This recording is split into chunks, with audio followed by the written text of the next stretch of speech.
ఒక మంచి కార్యక్రమానికి ఈరోజు నాంది పలికాం. అలాంటి మంచి కార్యక్రమానికి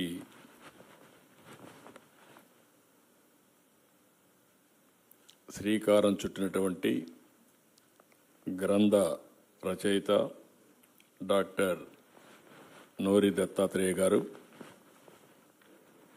సహచర మంత్రివర్గ సభ్యులు సత్యకుమార్ గారు, పెద్దలు గౌరవనీయులు మండలి బుద్ధప్రసాద్ గారు, గౌరవనీయులు పెద్దలు కొడతాల రామకృష్ణ గారు,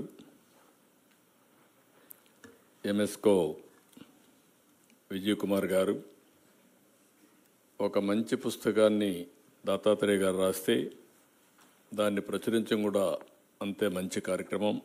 అలాంటి పబ్లిషర్ అయినటువంటి విజయ్ కుమార్ గారికి, గౌరవ శాసనసభ్యులు గద్దేర్ రామ్మోహన్ రావు గారు, ఎంఎస్ రాజు గారు, ఇంత మునిపే నేను చెప్పినట్టు ఈరోజు మనం చూస్తే మంటాడ టు మ్యాన్హాటన్.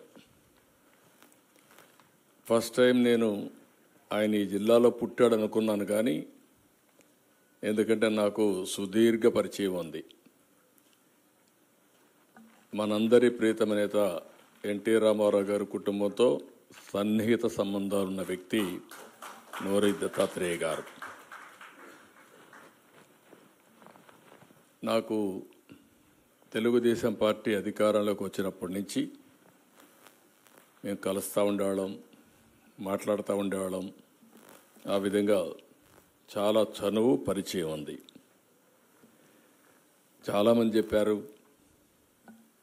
ఈరోజు ఆ రోజు కాలంలో మనం చూస్తే పెద్ద పెద్ద కుటుంబాలు, అదే మాదిరిగా నోరి దత్తాత్రేయ గారు చూస్తే 12వ సంతానం. ఈరోజు మళ్ళీ ఎత్తుక్కుంటున్నాం. 2 పిల్లల కంటే ఎవరన్నా ఉన్నారా అంటే ఎక్కడా కనపడడం లేదు, తగ్గిపోయారు. ఇప్పుడు ఈ ఇటీవల కాలంలో మీరు చూస్తే పాపులేషన్ మేనేజ్మెంట్ కోసం ఈరోజు మాట్లాడే పరిస్థితికి వచ్చే కొన్ని అగ్రదేశాలన్నీ కూడా జనాభా తగ్గిపోవడం, మన దేశానికి అడ్వాంటేజ్ ఇంకొక 20 సంవత్సరాలు ఉంటుంది, తర్వాత మనకు కూడా జనాభా తగ్గేదని మొదలు పెడుతుంది. ఇప్పటి నుంచి జాగ్రత్త పడకపోతే ఇబ్బంది పడతామని నేనే స్టార్ట్ చేశాను. ఫస్ట్ టైం ఇండియాలో కూడా మళ్ళీ కరెక్ట్గా 30 సంవత్సరాల కంటే ముందు జనాభా నియంత్రణ మాట్లాడాను, అనేక నిబంధనలు పెట్టాను, మోటివేట్ చేశాం. కానీ ఈరోజు మళ్ళీ నేనే రివర్స్ చేసే పరిస్థితి వచ్చిందంటే ఓసారి చరిత్ర. అయితే దత్తాత్రేయ గారిని చూసినప్పుడు ఆ తల్లిదండ్రుల్ని, పుణ్య దంపతులు కూడా ఒకసారి మనం గుర్తు చేసుకోవాలి. నోరి సత్యనారాయణ గారు, నోరి కనక దుర్గాంబ గారు, ఆకడ వారుగా వారు చెప్పారు ఏ విధంగా కష్టపడ్డాం. ఆయన జీవితం కూడా ఏదో అన్నీ వడ్డించిన విస్తరి కాదు. అయితే ఒక మారుమూల గ్రామంలో పుట్టిన వ్యక్తి ఈరోజు మనం చూసినప్పుడు పమిడిముక్కల మండలం మంటాడ గ్రామం. ఆయన ఇక్కడ పుట్టి అమెరికానే కాకుండా ఆయన మాటల్లో మనం విన్నాం, ప్రపంచాన్నే మెప్పించిన డాక్టర్, ప్రపంచానికి సేవలందించిన డాక్టర్ మనవాడు కావడం, నోరి దత్తాత్రేయుడు కావడం మనందరికీ గర్వకారణం. ఒక్కోసారి ఏదో అదృష్టం వచ్చేసింది అనుకుంటాం, కాదు. ఏదో రొటీన్గా పైకి వచ్చింది కాదు. ఒక ప్రగాఢమైన సంకల్పం. మీరు వ్యక్తుల్ని ఎవరిన చూడండి, ఒక వ్యక్తి సంకల్పంతో అచంచలమైన విశ్వాసంతో ముందుకెళ్తారు. అక్కడి నుంచి వాళ్ళకంటూ ఒక చరిత్ర సృష్టించి భావితరాలకు ఆదర్శం అవుతారు. అవి చూసినప్పుడు నాకు కొంతమంది జ్ఞాపకం వస్తారు.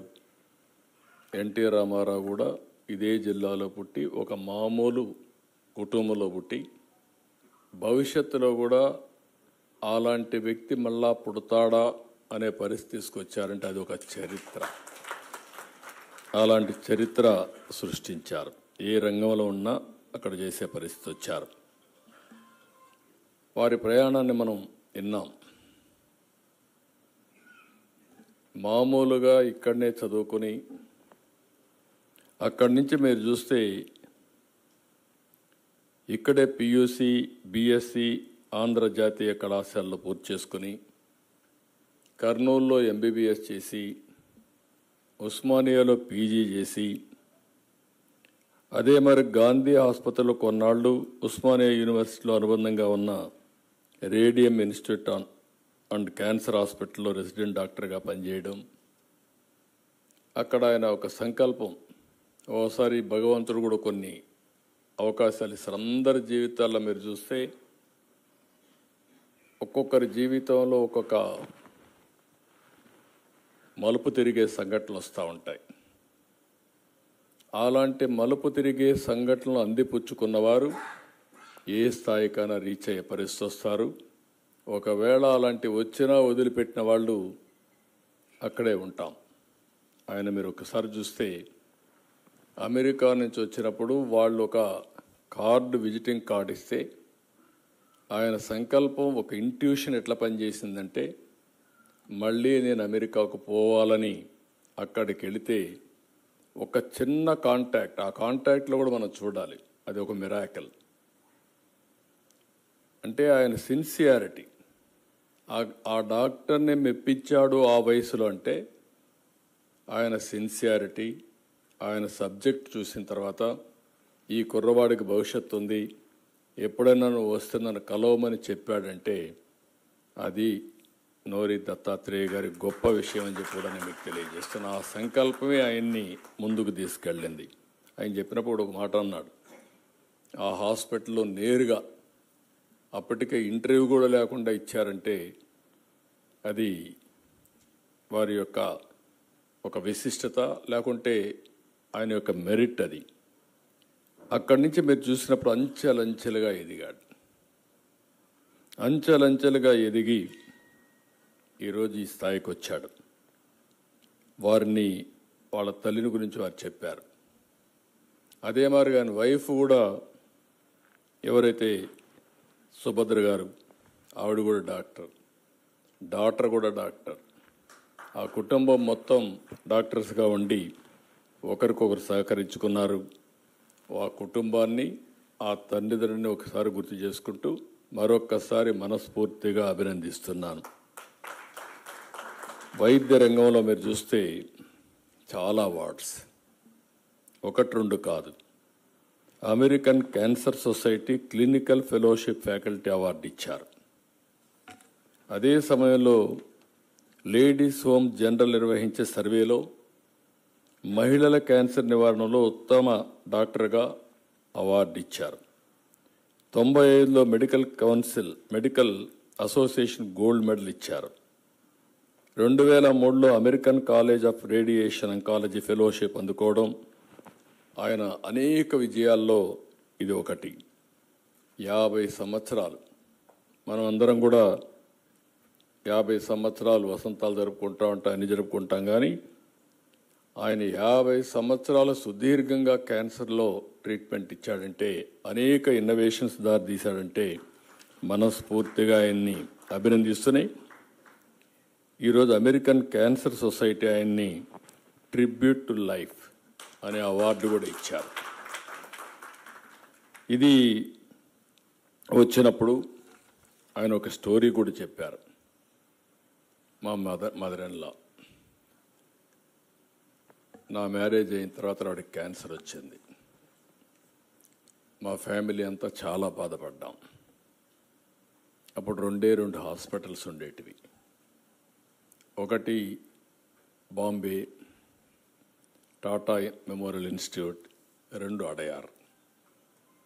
అక్కడి నుంచి అమెరికాకు వచ్చినప్పుడు దత్తాత్రేయ గారే ఆవిడ ట్రీట్మెంట్ ఇవ్వడం, అప్పుడు కూడా ఆవిడ ఆలోచించిన విధానంలో మీరు చూస్తే, నేనైతే డబ్బులు పెట్టుకొని రాగలిగాను ఒక ముఖ్యమంత్రి భార్యగా, లేకుంటే ఎన్టీఆర్ భార్యగా ఎంతమందికి అవకాశం వస్తుంది, కాబట్టి ప్రజలకు అవసరమైన ఒక హాస్పిటల్ పెడితే బాగుంటుంది, క్యాన్సర్ హాస్పిటల్ పెడితే బాగుంటుందని ఒక సంకల్పాన్ని ఆవిడ చెప్పడం, అది ఎన్టీ రామారావు గారు గుర్తుపెట్టుకొని ఆవిడ చనిపోయిన తర్వాత నోరి దత్తాత్రేయ గారితో మాట్లాడడం, ఆ రోజుటి నుంచి ఆయన అసోసియేట్ అయ్యాడు.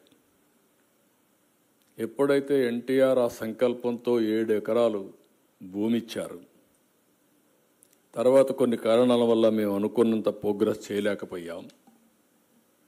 ఆ తర్వాత నేను ముఖ్యమంత్రి అయిన తర్వాత ఆలోచించాను, ఎట్టి పరిస్థితులు చేయాలనే పట్టుదలతో మేము హాస్పిటల్ పూర్తి చేశాం.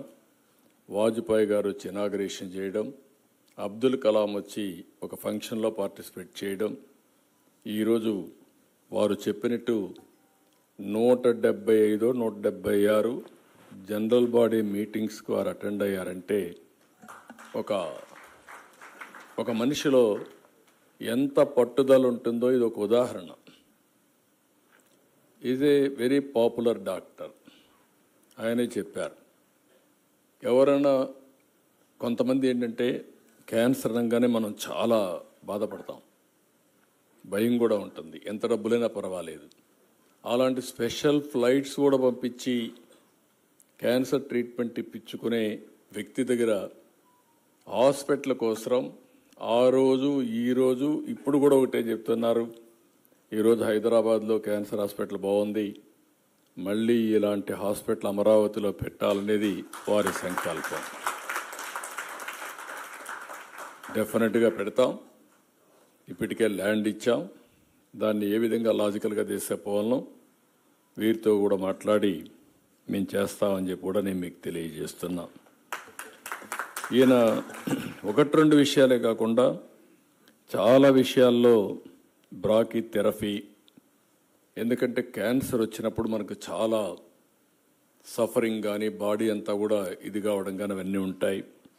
దాన్ని కంట్రోల్ చేయడం కోసం అలాంటి న్యూ టెక్నాలజీ తీసుకురావడం, ఇవన్నీ కూడా ఒక దీంతో ముందుకు పోయే పరిస్థితికి వచ్చారు.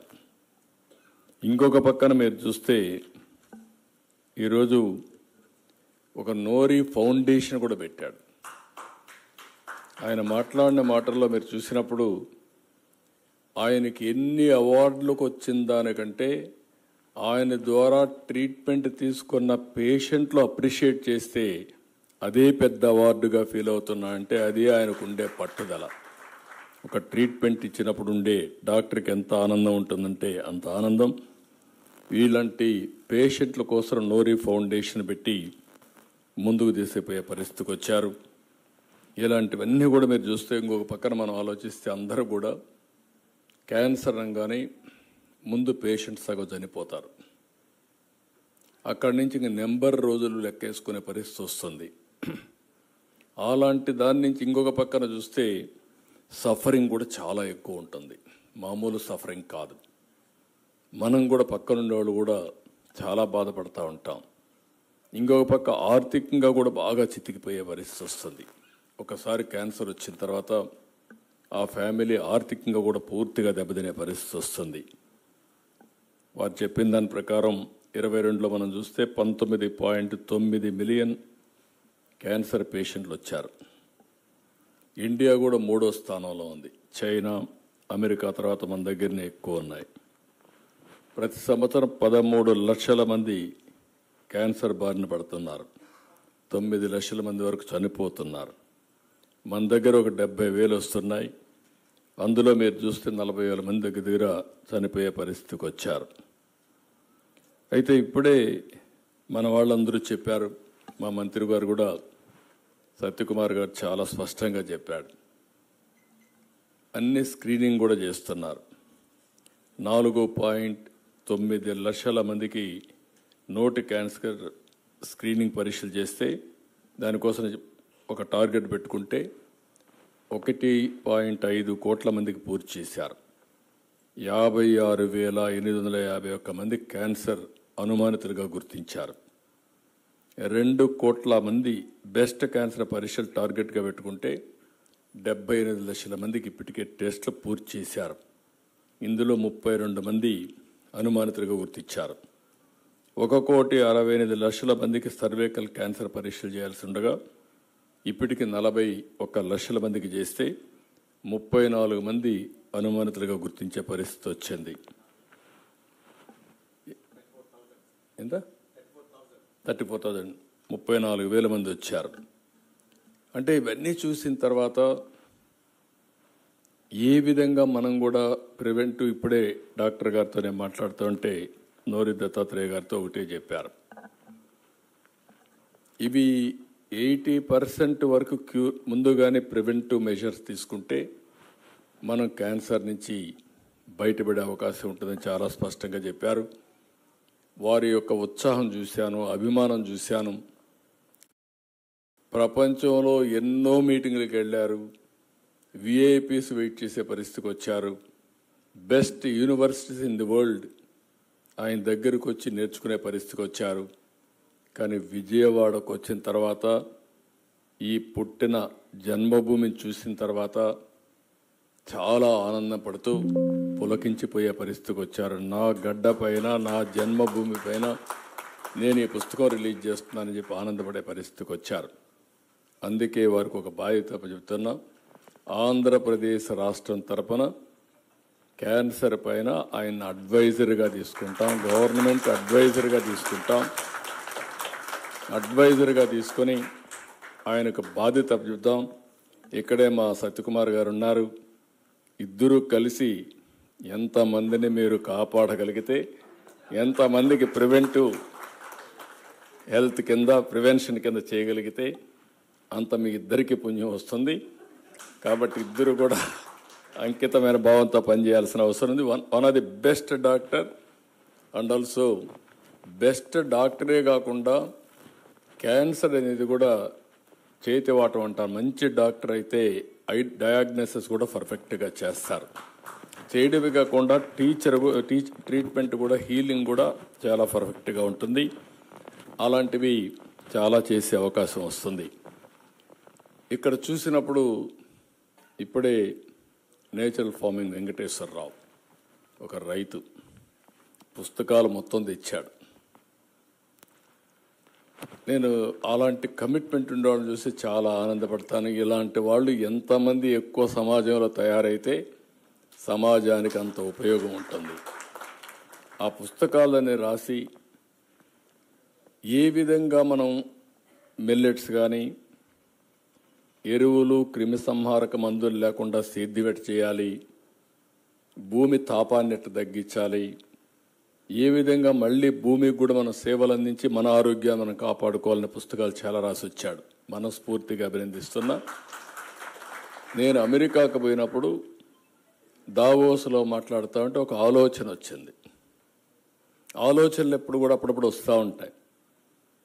అందరూ మాట్లాడుతూ ఉంటే ఏ విధంగా గ్లోబల్ వార్మింగ్ వస్తూ ఉంది, ఎండలు పెరిగిపోతున్నాయి, టెంపరేచర్ పెరిగిపోతూ ఉంది, వాతావరణం మారిపోతూ ఉంది, దీనికి ఏమేం మార్గాలు ఉన్నాయని ఆలోచించినప్పుడు ఒక పక్క గ్రీన్ ఎనర్జీ, గ్రీన్ కవర్ పెంచడం, ఇంకొక పక్క నేచురల్ ఫార్మింగ్ ఒక మార్గం అని చెప్పి డిస్కషన్కి వస్తే నేను అది ఆలోచించిన తర్వాత సుభాష్ పాలేకర్ని పద్మశ్రీ అవార్డు గ్రహీత, ఆయన అప్పట్లో ఫార్మర్స్ని మోటివేట్ చేసేవాడు. అతన్ని పిలిపించి నేనంతా ట్రైనింగ్ క్లాసులు పెట్టి ఫార్మర్స్ అందరిని రమ్మని ఓసారి 5,000 మంది 10,000 మంది ఫార్మర్స్ 3-4 రోజులు కూర్చొని నేచురల్ ఫార్మింగ్ మీద, ప్రకృతి సేద్యం మీద, జీరో బడ్జెట్ నేచురల్ ఫార్మింగ్ దీని మీద ప్రమోట్ చేశాం. ఈరోజు నాకు ఎంత గర్వకారణం అంటే ప్రపంచంలోనే ఇంత పెద్ద ఎత్తున నేచురల్ ఫార్మింగ్ జరగడం లేదు. దగ్గర మీరు చూస్తే 10 లక్షల హెక్టార్లలో 10 లక్షల మంది ఫార్మర్సు ప్రకృతి వ్యవసాయం చేసే పరిస్థితికి వచ్చారు. ఇంకొక పక్కన మీరు చూస్తే ట్రేసబిలిటీకి వెళ్ళాం, సర్టిఫికేషన్కి వెళ్ళాం. ఏ రైతు పండించాడు, ఏ విధంగా పండించాడు, మనం తినే ఫుడ్ ఒకసారి ఇప్పుడే టెక్నాలజీ అంటే అందరూ నన్ను గుర్తు చేస్తూనే ఉంటారు. నేను కూడా ఇంకొక అడుగు ముందుకు పోవడానికే ఆలోచిస్తూ ఉంటాను. ఎగ్జాక్ట్గా 95లో ఐటీ కోసం ఆలోచించాం. ఆ రోజు మీరు చూస్తే హైటెక్ సిటీ కట్టాం. అదే సమయంలో ఇప్పుడే ఎల్ఎన్టీ సుబ్రహ్మణ్యం గారు వచ్చారు. ఈరోజు మాట్లాడుతూ ఉంటే ఆయన అంటున్నాడు, అప్పుడు రామకృష్ణ అని హెడ్ ఉంటే ఆయన దగ్గర పనిచేసేవాడు.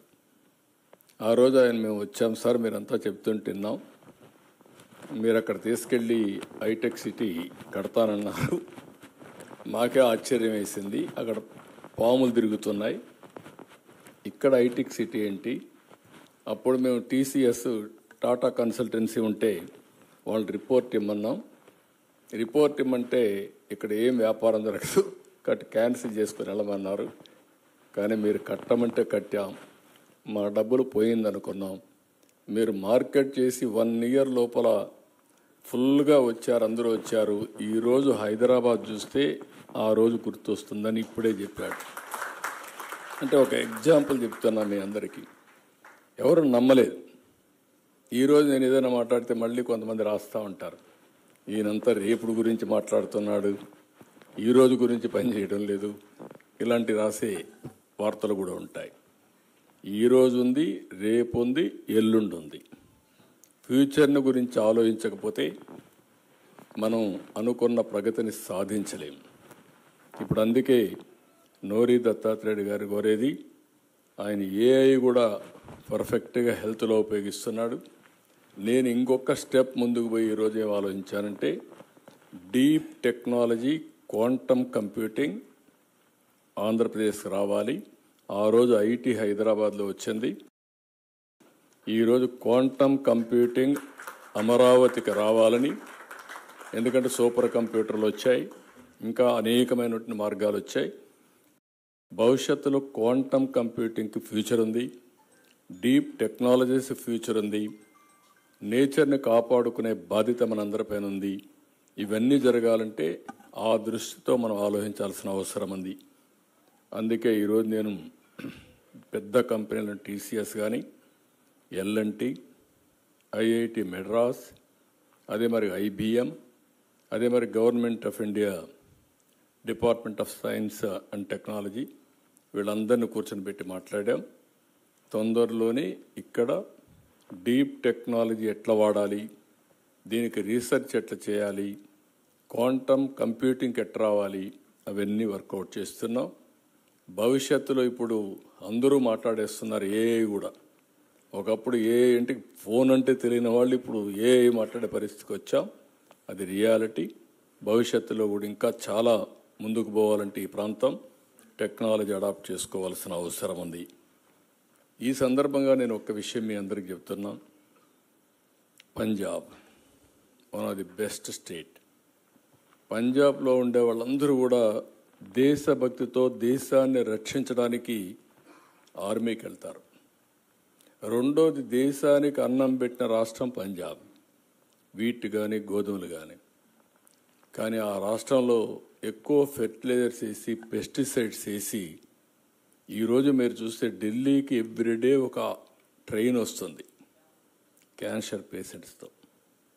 Can you imagine? ఒకప్పుడు బీహార్ నుంచి ఒక ట్రైన్ ఢిల్లీకి వచ్చేది. ఆ ట్రైన్ దేనికంటే లేబర్ని తీసుకొని వస్తుంది, మళ్ళీ సాయంత్రం వెళ్తూ ఉంటుంది. అలాంటిది ఈరోజు దేశం నష్టపోయే విధంగా పంజాబ్లో జరిగే పరిస్థితి వచ్చింది.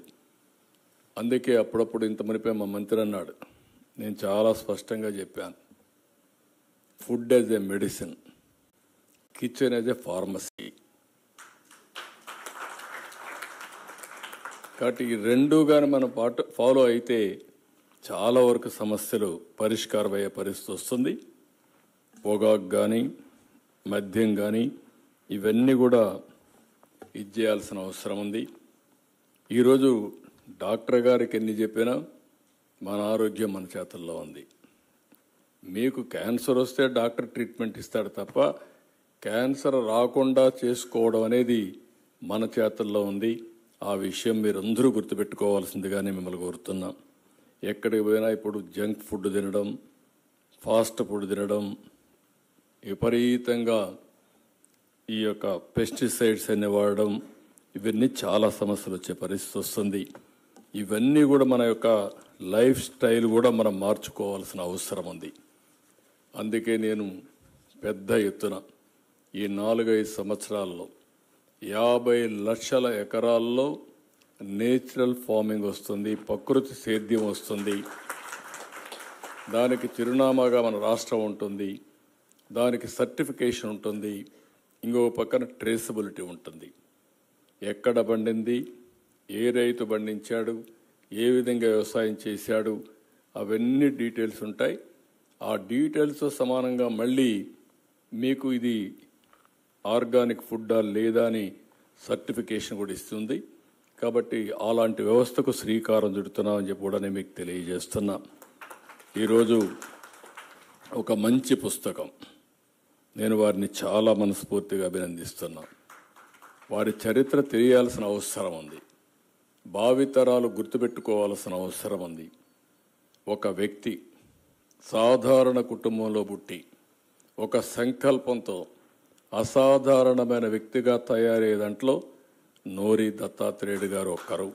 ఆ విషయం మనం గుర్తుపెట్టుకోవాల్సిన అవసరం ఉంది. అలాంటి వ్యక్తి మళ్ళీ మన రాష్ట్రం కోసం, పుట్టిన భూమి కోసం ఇక్కడ నేను సేవలు అందించాలని ముందుకు వస్తున్నారు. అలాంటి వ్యక్తిని మనందరం కూడా మనస్ఫూర్తిగా స్వాగతం పలకడమే కాకుండా మనస్ఫూర్తిగా అభినందించాల్సిందిగా నేను కోరుతున్నా. ఈరోజు ప్రధానమంత్రి గారు మనం వాచ్ చేస్తున్నాం, Viksit Bharat 2047 India will be number 1 or 2. ఈరోజు మీరు చూస్తే ఇండియా ఈరోజు పరిస్థితి చూస్తే 5వ అతిపెద్ద ఆర్థిక వ్యవస్థగా ఉన్నాం. ఇది రాబోయే రోజుల్లో ఇంకా 2-3 ఏళ్లలో 3వ ప్లేస్కి వస్తాం. రాబోయే 23 ఏళ్లలో నెంబర్ 1, నెంబర్ 2గా ఉంటాం. దేశానికి ఒక అదృష్టం వచ్చింది, మీరు గుర్తుపెట్టుకోవాలి. 91లో పివి నరసింహారావు గారు తెలుగు బిడ్డ ఆర్థిక సంస్కరణలకు నాంది పలికాడు. అక్కడి నుంచి మీరు చూస్తే ఎన్టీ రామారావు గారు లాంటి నాయకుడు తెలుగు వారి ఆత్మగౌరవాన్ని ప్రపంచం మొత్తం చాటి చెప్పి తెలుగు వారి ఉనికిని కాపాడాడు. ఈరోజు ప్రధానమంత్రి నరేంద్ర మోడీ గారు వికసిత్ భారత్ ద్వారా ఇండియాని నెంబర్ 1గా చేయాలంటే నా ఆలోచన 2047కి ప్రపంచంలోనే నెంబర్ 1 కమ్యూనిటీ ఏదంటే దానికి చిరునామాగా తెలుగు జాతి ఉండాలన్నది నా సంకల్పం. అదే సమయంలో భారతదేశంలో ఎక్కువ తలసరి ఆదాయం ఎక్కడుందంటే దానికి కూడా చిరునామాగా ఆంధ్రప్రదేశ్ ఉండాలనేది మన సంకల్పం. ఇప్పుడే మా మంత్రి గారు చెప్పారు విధ్వంసం గురించి. నేను విధ్వంసం గురించి మాట్లాడలేదు. ఇక్కడ విధ్వంసం ఉంటుంది, అలాంటి విధ్వంసం నుంచి రికవర్ చేయడానికే మనం అందరం ఉన్నాం. నోరి గారు ఎట్లయితే క్యాన్సర్ వచ్చింది కాబట్టి ఆయన డాక్టర్గా ఉన్నాడు, రాష్ట్రంలో ఇబ్బందులు ఉన్నాయి కాబట్టి మనం ఇబ్బందులు తొలగించడానికి ఇక్కడికి వచ్చాం. ఆ విషయం మనం గుర్తుపెట్టుకోవాల్సిన అవసరం ఉంది. అందుకే నేను ఎప్పుడూ చెప్తాను, wealthy, happy and wealthy, healthy, happy. డబ్బులు ఉండాలి, డబ్బులు లేకపోతే క్యాన్సర్ వస్తే కూడా ట్రీట్మెంట్ తీసుకోలేం. అదే మాదిరిగా డబ్బులే కాదు ఆరోగ్యం ఉండాలి, ఆరోగ్యమే కాదు ఆనందం కూడా ఉండాలి. ఎప్పుడు సీరియస్గా ఉండి బాధలు పడితే కూడా అది జీవితం కాదు. అందుకే ఇవన్నీ రావడానికి నేను కొన్ని ప్రిన్సిపల్స్ పెట్టుకొని పనిచేస్తున్నా. అయితే నేను ఎంత ఫాస్ట్గా పోవాలనుకున్నా మీరు కూడా నాతో నడవాలి. అట్లా కాకుండా మీరు ముందు పోతామంటే మీరు నన్ను లాగారనుకోండి, అక్కడి నుంచి కొంతవరకు పోయి మేము కూడా అలసిపోయే పరిస్థితి వస్తుంది. అది రానివ్వకుండా చూసుకోవాలి. నేను ప్రపంచంలో టాలెంట్ ఎక్కడున్నా తీసుకొస్తాను, టెక్నాలజీ ఎక్కడున్నా తీసుకొస్తాను. పరిపాలన కూడా సమర్థవంతంగా నడిపించడానికి ఏమేం చేయాలో అన్నీ చేస్తాం. ఇప్పుడు నోరి దత్తాత్రేయుడు గారికి అదనపు భారం. నేను ఇచ్చింది పదవి కాదు, బాధ్యత వారికి. ఈ విషయం మీరు గుర్తుపెట్టుకోవాల్సిన అవసరం ఉంది. వారి వల్ల కొన్ని వేల మందికి, లక్షల మందికి క్యాన్సర్ రాకుండా కాపాడుకునే అవకాశం వస్తుంది. అందుకే వారిని అడిగాను, వారి కన్సల్ట్ తీసుకొని ఇప్పుడు అనౌన్స్ చేశా. ఇలాంటివి వచ్చినప్పుడు ప్రతి ఒక్కరు కూడా సహకరిస్తే మనం అనుకున్న లక్ష్యాన్ని సుజావుగా జరిగే పరిస్థితి వస్తుంది. దానికి ముందుకు రావాల్సిందిగా మరొక్కసారి కోరుకుంటూ, నోరి దత్తాత్రేయుడు గారిని మీ అందరి తరపున, ఈ కృష్ణా జిల్లాలో చాలామంది ఉత్తమ పురుషులు పుట్టారు. కానీ ఒకప్పుడు నాకు ఒకసారి అనిపిస్తుంది, ఇక్కడ పుట్టిన వాళ్ళు వేరే ప్రాంతాలకు పోయి రాణించారు, కానీ ఇక్కడ మాత్రం ఉండడం లేదు. ఇప్పుడు మళ్ళీ ఉండే పరిస్థితి వచ్చింది. ఎప్పుడైతే రాజధాని వచ్చినప్పుడు అవకాశాల కోసం హైదరాబాద్ పోయారు.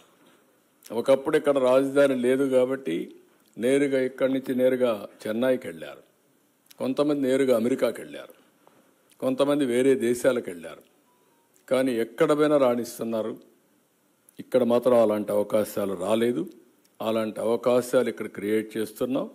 ఈ అవకాశాలను అందిపుచ్చుకుని అందరం ముందుకు పోవాల్సిన బాధ్యత మనందరిపైన ఉంది. దానికి మిమ్మల్ని అందరినీ మనస్ఫూర్తిగా అభినందిస్తూ, ఇప్పుడే విజయ్ కుమార్ గారు చెప్పారు, అదే మరి దత్తాత్రేయుని గారు చూశారు. ఆయన ఒక మాట చెప్పాడు, ఇండియన్ ఎడ్యుకేషన్, మనకుండే టీచింగ్ ఫెసిలిటీస్ కానీ ప్రపంచంలో ఏ దేశానికంటే తక్కువ కాదని చాలా స్పష్టంగా చెప్పారు. ఇటీవల కొంతమంది మాట్లాడుతూ ఇంగ్లీష్ గురించి మాట్లాడారు. చదువు అనేది మనం మాతృభాషలో చదువుకుంటే చదువు వల్ల నాలెడ్జ్ వస్తుంది. ఇంగ్లీష్ అనేది కమ్యూనికేషన్ మాత్రమే. ఆయన పుట్టుకతో ఇంగ్లీష్లో పుట్టలా, లేకుంటే ఇంగ్లీష్ వాడిగా పుట్టలా, తెలుగు బిడ్డగా పుట్టాడు, తెలుగు నేర్చుకున్నాడు, ప్రపంచాన్ని జయించాడు. ఇంగ్లీష్ దానికి అవసరమైనప్పుడు నేర్చుకున్నాడు, ఆటోమేటిక్గా వస్తుంది. అది ఆయన సాధించిన విజయం. ఇప్పుడే విజయ్ కుమార్ గారు చెప్పినట్టు పుస్తకం చదవడం, నాలెడ్జ్ పెంచుకోవడం చాలా అవసరం. నిరంతరం మనందరం గుర్తుపెట్టుకోవాల్సిన అవసరం ఉంది. జీవితంలో ఇప్పుడు స్లోగా మనం చూస్తే ఆన్లైన్, ఆఫ్లైన్ కోర్సెస్ కూడా వస్తున్నాయి. నాలెడ్జ్ పెంచుకోవడం అనేది అనిత్యం మనం చేయగలిగితే దానివల్ల మనకు జీవితంలో చాలా లాభాలు వస్తాయి. ఆ విషయం కూడా మీరు గుర్తుపెట్టుకోవాల్సిన అవసరం ఉంది. మేము కూడా వీలైనంత వరకు పుస్తకాలే చెప్తున్నాం, కానీ ఇంకా కొంతమంది మేము చెప్పినట్టుకు రావడం లేదు. నేను అందుకే చాలాసార్లు అందరూ చెప్పింది, ఒక మంచి సంస్కారానికి నాంది పలకడం, ఎక్కడికి వచ్చినా కూడా ఫ్లవర్స్ కాకుండా, గార్లెండ్లు కాకుండా చాలా వరకు నివారించాం. ఇంకా ఒక కన్స్ట్రక్టివ్ పర్పస్కి మా దగ్గరికి వచ్చినప్పుడు ఒక పుస్తకం తెచ్చి ఇవ్వడం, ఆ పుస్తకాన్ని లైబ్రరీ పంపించడం, లేకుంటే మీరు ఇచ్చే ప్రతి ఒక్క పైసా పేద ప్రజలకు ఉపయోగపడే విధంగా చేస్తే ఇంకా బాగుంటుంది. అది చేయాల్సిందిగా ప్రతి ఒక్కరిని కోరుకుంటూ, వండర్ఫుల్ ఈవినింగ్, ఒక మంచి కార్యక్రమం. దీనికి అవకాశాన్ని ఇచ్చినటువంటి నోరి దత్తాత్రేయుడు గారికి మనస్ఫూర్తిగా అభినందిస్తూ, పుస్తకాన్ని కూడా చూశాను, చాలా బ్రీఫ్గా ఉంది. ఓసారి కొంతమంది వేల పేజీలు వచ్చేస్తాయి, అది ముయ్యాలంటేనే భారంగా ఉంటుంది. అట్లా కాకుండా సింపుల్ బుక్ తెచ్చారు, చాలా అట్రాక్టివ్గా తెచ్చారు. పబ్లిషర్ని కూడా మనస్ఫూర్తిగా అభినందిస్తూ మరొక్కసారి అందరికీ నమస్కారాలు. Good luck, good night.